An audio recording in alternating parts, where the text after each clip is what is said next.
Hi everyone, it's Krista and welcome to my channel.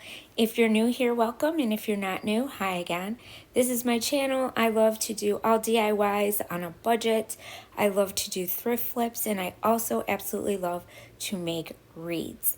I try, like I said, to do everything on a budget. I do a lot of Dollar Tree items I use to make beautiful decor for your home for any season. If you like what you see here, you know what to do. Hit that red subscribe button and also give me a thumbs up. It helps my channel, and leave me a comment because I love to hear what you guys think. Also, you can follow me on Instagram and Pinterest. And also, I have a wreath shop. It's called Krista's Wreath Designs. It's an Etsy shop, and I will have that link down below because today is all about making a honeycomb bee wreath. So first what I'm going to do is I'm going to start with this poly burlap mesh.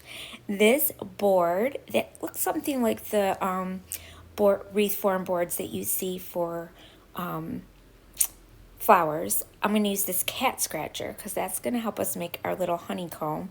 That little octagon piece of wood that you saw there that's shaped in an octagon, and also that little bee stem that you saw there with the bee on it. So the first thing I did is I took off the hanger from this. I got this at Michael's. It's only 99 cents. And I'm going to paint it black with my Waverly chalk paint in the color ink. And I just painted the outside and a little bit of the inside. And now this cat scratcher, if you look at it, it looks like a honeycomb to me. So I thought it'd be really neat to make my own center for this actual flower. So what I did is I took the bottom because the cat scratcher wasn't long enough to fit in here. So what I did is I just did the bottom portion first. I traced it out, and then I used my little knife, whatever you want to call it, to X-Acto knife to cut the pieces off and to fit it into the little octagon. So what I did is, this is kind of like a little tough to cut, but it's like paper and cardboard paper, I would say.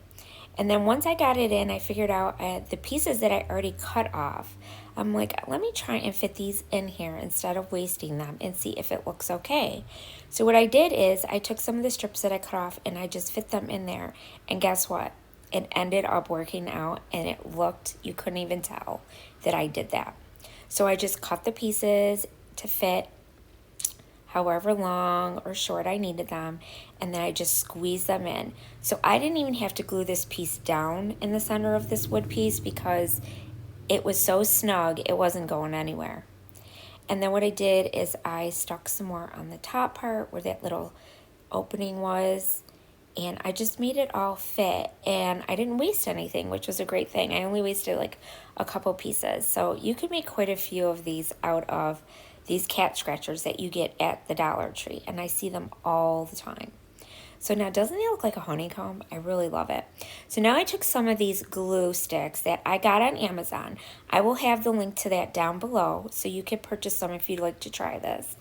And it looks like honey when you use your glue gun and just make like these little lines on the actual honeycomb piece. And I just made a few. And then I also have these small bees that I'm going to stick on there as well. But I took one of these big ones off of that pick that I had. And I got the pick on Craft Outlet. And I could have their link down below as well where I purchased them. And it wasn't expensive at all for these. I think they were $3. And I glued a big one on there, a big bee.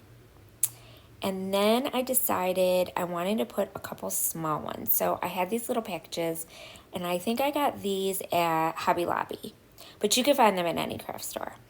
And I just took a couple of them, and I just stuck a few little ones on here as well.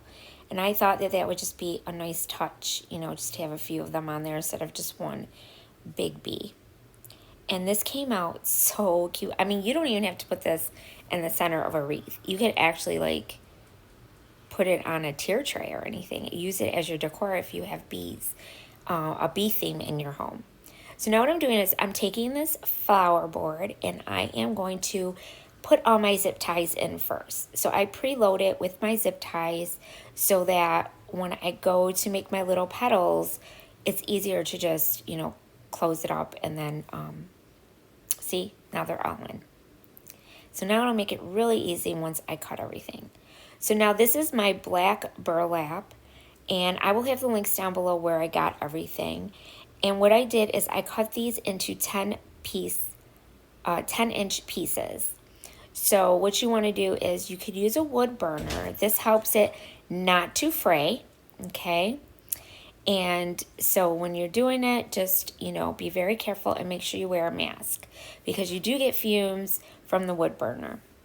And then what you're going to do is you're going to do what I just did. You're going to fold it over until both ends meet in a triangle, and then you're just going to flip it over, and there's your petal. So I'm going to show you again. So you'll see in a minute here. And then I just cut my little piece off of my zip tie. Now we're going to take another piece, and you fold it so that it's curving up. Then you fold each end in on each other a little bit, and then you just flip it over, put the other leaf on top of the other one a little bit. The key here is to have your finished edges facing out because you don't want to have those rough edges showing. You want to hide those as good as possible. But using a wood burner does help seal it. It will stop the fraying somewhat, but it doesn't stop it completely. So just so you're aware of that. And I do the black leaves all the way around the whole outside of the board. Now I will have a link in my box as well with the board where I purchased them. I got mine on Amazon. Next, I'm going to use this check burlap mesh. It is yellow and black, and I just love this mesh. And I cut this one as well, and you want to cut along the yellow line because you don't want to have those little rough edges. So those were 10 inches as well. Next is the yellow. This is yellow poly burlap as well, and those I did 10 inches as well. Now the outside the total was 32, so I did all the outside, and if you get this board, you're going to be able to know the count right away because you preload your zip ties, so you're going to know exactly how many you need to cut at 10 inches. So this one is a different petal that I made here, and what I did is I folded it in a diamond like you just saw, and then I just like scrunched it up all the way down the center, and the one end and that is how we did that one. So it's really simple. You're going to fold it over like that, turn it to the side, and the part that you folded, you're just going to scrunch your little fingers until you get it like that, and see there's your pretty little petal. And then you're just going to put in the zip tie, and you're going to tighten it up. Now, I would love to do my flower wreaths live, but I have 6 kids, and they're all little. And I would get interrupted so many times that I would be here like forever, okay? Showing you guys live how to make a flower.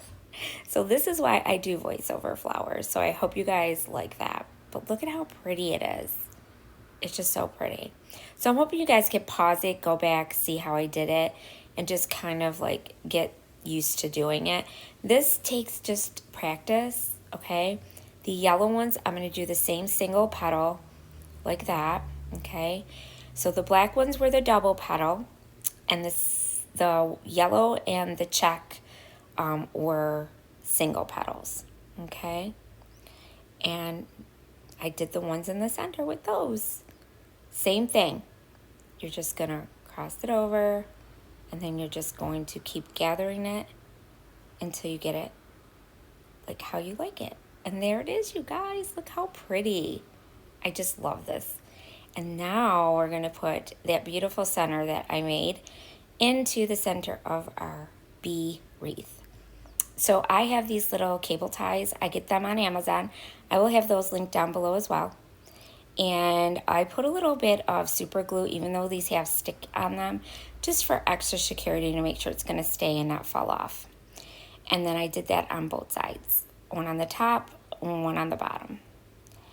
And then what I did is I took two pipe cleaners and I just slide them into the open part of the cable tie. And I just got it even and I just twisted it around a couple times to make sure it's secure. And I did that on both of them. And then there's holes you could see in the center of that board.